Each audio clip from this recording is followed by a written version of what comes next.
Lori Lee Malloy, known to many by her nickname Sled Dog, was born on November 30th, 1962. At the time of her death, she was only 30 years old, yet her life had already carried with it both moments of warmth and years of difficulty. As a young mother, Lori balanced her personal struggles with her determination to create stability for her daughter. Her friends remembered her as vibrant, adventurous, and deeply human, someone defined by more than the hardships she faced. Her marriage to John, Scary Harry Mariano, left painful scars. Their relationship was marked by violence, and divorce eventually became Lori's only option for safety. Even after separating, the shadows of that turbulent marriage lingered, shaping much of her later life. Before Mariano, Lori had been in a relationship with Thomas Kelly, the father of her daughter. That partnership ended as well, with tensions escalating into threats over custody. The fear and uncertainty from those battles added another heavy layer to the challenges she carried. Despite the turmoil, Lori's identity extended far beyond conflict and struggle. The nickname Sled Dog reflected an entirely different side of her character. Earned during her time traveling in Alaska, it spoke to resilience, endurance, and the adventurous spirit that remained part of her, even during difficult years. Friends described her warmly, recalling not just the hardships she endured, but the loyalty, strength, and humor she brought into their lives. Remembering Lori within this fuller picture is essential. She was not defined solely by addiction, violence, and poverty, but by her roles as a daughter, mother, and friend. The life cut short in tragedy was also one filled with relationships, resilience, and potential that deserved recognition and remembrance. On March 7, 1993, the silence surrounding Lori Malloy's East Providence apartment became too troubling to ignore. Her boyfriend, Henry Costa, had not heard from her for several days. Concern deepened into alarm, and he requested a welfare check. When police arrived at the modest residence, they found the front door ajar, an unsettling sign that something was wrong. Inside, officers were immediately struck by the sound of running water. The bathroom faucet was left on, filling the air with a steady stream that seemed to echo through the small space. There, on the bathroom floor, Lori was discovered. She was naked, her body marked with bruises that suggested a struggle. The scene was disturbing, not only because of her lifeless state, but also because of the bizarre details that surrounded her. Scattered throughout the apartment were clumps of hair torn violently from the scalp. Some were lodged between Lori's fingers and toes, while one thick strand was wrapped tightly around her wrist like a grotesque bracelet. This haunting image spoke of a violent confrontation, one that left chilling evidence of resistance and suffering. Nearby, slices of bread lay scattered near her body. The placement was random and strange, adding another layer of confusion to an already perplexing scene. In the kitchen, 2 drinking glasses rested on the table beside remnants of food, a quiet suggestion that Lori had not been alone. Even more puzzling was the refrigerator. Though full of food, it had been deliberately unplugged, leaving investigators to wonder what purpose this action might have served. Every detail pointed away from accident or natural cause. The unsettling tableau inside Lori's apartment carried all the hallmarks of foul play, immediately raising suspicions of homicide. From the moment Lori Malloy's body was discovered, investigators treated her death as a homicide.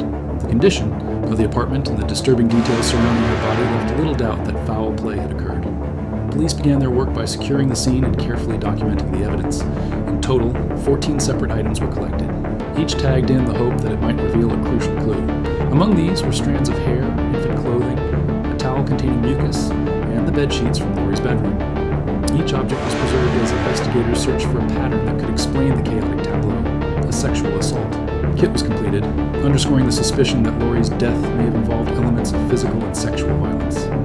Despite these steps, the early stages of the case unfolded with more uncertainty than clarity. Investigators turned immediate attention to Henry Costa, Lori's boyfriend, who had requested the welfare check. He was questioned extensively and considered a potential suspect. Yet, after review, Costa was released, leaving detectives once again without a clear direction. Attention then shifted to Lori's personal history. She was known to have endured domestic violence in past relationships, including her tumultuous divorce from John, Scary Harry Mariano, and the troubling custody disputes with Thomas Kelly. These aspects of her life could not be ignored, yet none of the available evidence provided a direct link to her former partners. The investigation's earliest days reflected both urgency and frustration. Detectives had material evidence, fragments of Lori's personal story, and a crime scene filled with unsettling contradictions. But what they lacked was cohesion, any definitive lead that could bring the scattered pieces together. The initial work revealed the enormity of the challenge, leaving investigators mired in uncertainty. The autopsy of Lori Malloy was performed by Dr. F. John Kolakowski. From the outset, investigators expected that the postmortem would clarify the disturbing circumstances of her death. Visible bruising across her body, clumps of torn hair scattered through the apartment, and the unusual condition of her scalp pointed toward a violent end. Yet, when toxicology results returned completely clean, the medical examiner issued a finding that stunned everyone involved. Dr. Krolikowski officially recorded Lori's death as natural, attributing it to hypertrophic cardiomyopathy, a heart condition often linked to sudden cardiac arrest. His written report described the findings as unremarkable, a term that seemed to contradict the obvious physical evidence observed by police at the scene. No mention was made of the clumps of hair wrapped around her wrist or the bruises, consistent with physical trauma. Instead, the ruling effectively stripped the investigation of its homicide classification. The decision carried devastating consequences. With a natural cause of death on record, detectives were forced to close the case, shelving evidence that had been carefully collected in the early stages. 14 items, including hair samples, bedsheets, and a sexual assault kit, were rendered irrelevant by a medical opinion that denied the likelihood of foul play. In the years that followed, Krolikowski's professional reputation collapsed. Both Massachusetts and Rhode Island revoked his license after it was revealed that he had misdiagnosed hundreds of cases, casting doubt on his competence. For Lori's family, this revelation was bitter confirmation of their worst fears, that justice had been denied not by a lack of evidence, but by a flawed conclusion. The autopsy, which should have brought clarity, instead silenced the pursuit of truth and left a haunting void in the investigation. Lori Malloy's personal life was marked by years of difficulty, conflict, and survival, only weeks before her death. She finalized her divorce from Mariano, a relationship that had long been defined by violence and intimidation. Police records and family accounts described repeated incidents of abuse and threats that cast a shadow over her marriage. The separation, while legally complete, left scars that revealed the extent of her struggle to protect herself from a dangerous partner. After her divorce, Lori entered into a relationship with Thomas Kelly. What began with hope soon ended in fear. She kept a planner where she carefully documented threats he directed toward her, a silent record of the instability surrounding her private life. Each note reflected her effort to preserve a record of the harassment she endured, even when support and protection felt uncertain. Both men had represented volatility and danger, a constant reminder that Lori's personal world was not a safe one. Despite these burdens, Lori's identity was not solely defined by trauma. She was determined to raise her daughter, focusing on providing stability amid chaos. Friends and relatives later recalled her resilience, describing a woman who remained dedicated to her child and who tried to navigate the difficulties of her personal relationships with determination. This contrast between her strength and the turmoil she faced underscored a central truth. Lori was more than the circumstances that threatened her. Her divorce, her conflicts with Kelly, and the violence in her relationships contributed to her vulnerability, but they did not erase her will to persevere. The struggles she endured, set against her enduring resilience, revealed both the dangers surrounding her and the courage with which she attempted to rise above them. Following the medical examiner's ruling, Lori Malloy's case lost its direction. Despite visible signs that raised questions, the official conclusion of natural causes shut down the East Providence Police Department's homicide investigation. For detectives, the report closed the file, but for Lori's family, it closed the door on the pursuit of justice. The weight of this decision left them devastated, uncertain how to reconcile the circumstances of her death with the ruling provided. As months turned to years, the silence surrounding Lori's case grew heavier. Without an active investigation, her story faded from official record, lingering only in the private memories of those closest to her. Each passing year deepened the gap between the family's grief and the system's willingness to acknowledge their concerns. What had once seemed urgent and unresolved was quietly filed away, an omission that erased the possibility of answers. For Lori's daughter, Lauren, the silence shaped her understanding of her mother's death. Growing up, she believed Lori had died from heart disease, unaware of the conflicting evidence or the questions that had gone unaddressed. This version of events, built on the medical examiner's words, was repeated often enough to become accepted. Within her world, it offered clarity on the surface, but in reality it concealed the pain of uncertainty and erased the chance to seek resolution. Meanwhile, rumors continued within the family. Conversations whispered doubts about the official story, yet no authority revisited the case. Bureaucratic decisions had drawn a line that no one in power was willing to cross. For decades, silence replaced investigation, and official indifference replaced accountability. The absence of action ensured that Lori's death remained not only unsolved, but also unacknowledged by the very system meant to deliver truth. In August 2020, nearly 3 decades after Lori Malloy's death, her case returned to the attention of authorities. New information reached the East Providence Police Department, the Rhode Island Medical Examiner's Office, and the Attorney General, prompting them to reconsider the long-closed file. What had once been regarded as settled suddenly demanded fresh scrutiny. The following year, Lori's family obtained the original autopsy report, and with it, a chance to challenge the official ruling that had defined her story for decades. They pressed for answers, highlighting flaws in the conclusion that cardiomyopathy had been the cause of death. Their persistence led to the involvement of a new medical examiner who reviewed the evidence with impartial eyes. The examiner's findings were striking. He dismissed the earlier ruling, declaring that Lori showed no clear natural or unnatural cause of death. In his opinion, the case required more thorough analysis, recommending exhumation as the next step. The statement not only rejected the validity of the original determination, but also reopened a door long thought sealed. Independent specialists, consulted by the family, reached similar conclusions. They emphasized that the original autopsy had been flawed, raising serious questions about how such a critical investigation had been mishandled. For Lori's family, these voices carried weight, offering long-awaited validation of concerns they had voiced for years. The rediscovery of the 1993 homicide files added further momentum.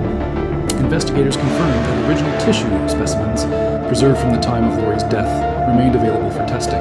This revelation offered a rare opportunity, one that could yield scientific clarity unavailable decades earlier. Yet, despite the mounting evidence and renewed hope, the Attorney General's office hesitated to formally reopen the case. For Lori's family, hope remained shadowed by frustration.